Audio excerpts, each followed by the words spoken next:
Exodus chapter 3 verse 14.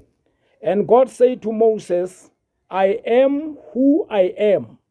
And he said, thus you shall say to the children of Israel, I am has sent me to you.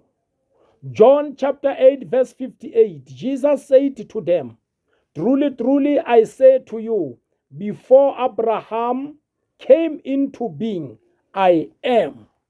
Child of God, I want you to understand this.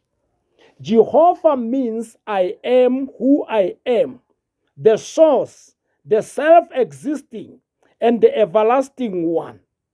Exodus chapter 3 says, then Moses said to God, if I come to the children of Israel and say to them, the God of the fathers have sent me to you, and they say to me, what is his name? What shall I say to them?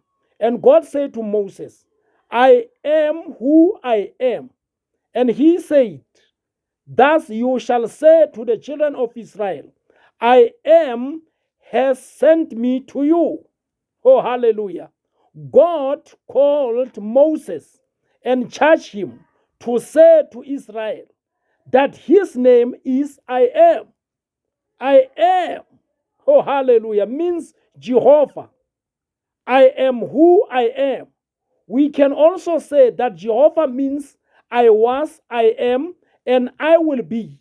Revelation chapter 1 verse 4 refers to God as the one who is and who was and who is coming. He is the one who was in the past, who is in the present, and who will be in the future. In other words, God is the self-existing one. He is the everlasting one.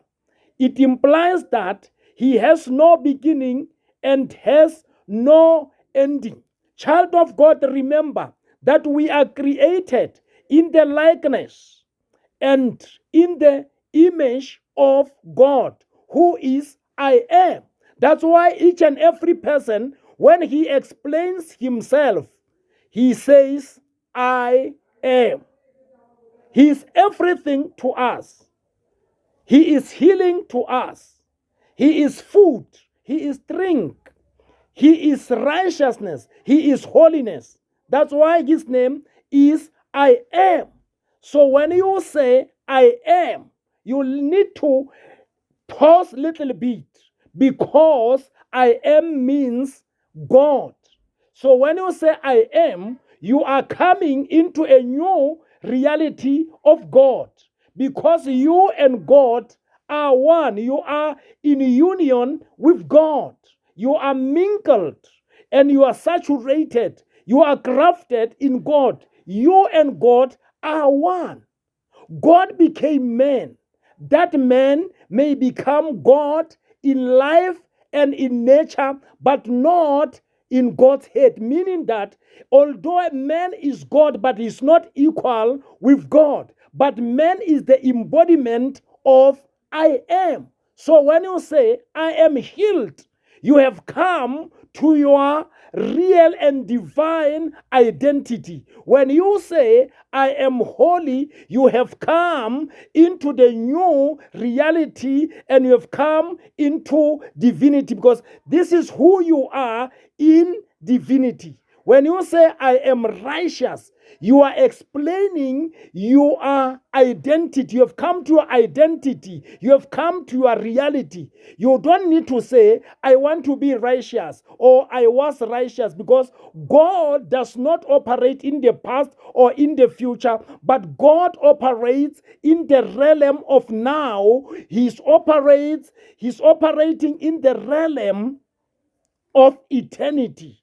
You don't say, I want to be wealthy, but you say, I am wealthy, because wealth is who you are, because you are created in the image and the likeness of God, who is everything to us.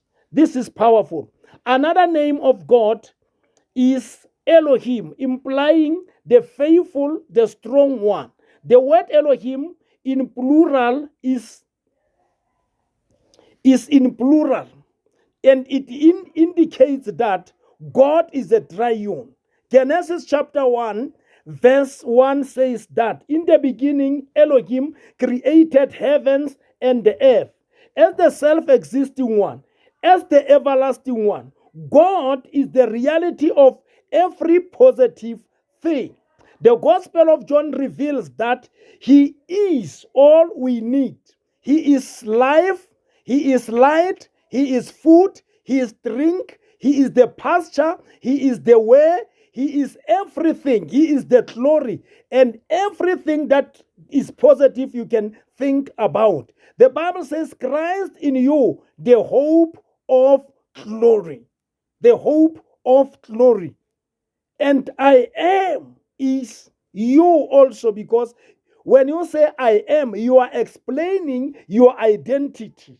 So to say I am, it simply means that when you use the word I am, you don't mention anything that is negative after I am. You must only mention everything that is positive. You say I am righteous. I am able. I am powerful. I am wealthy. I am holy. To mention a negative thing is to disconnect yourself from the realm of divine.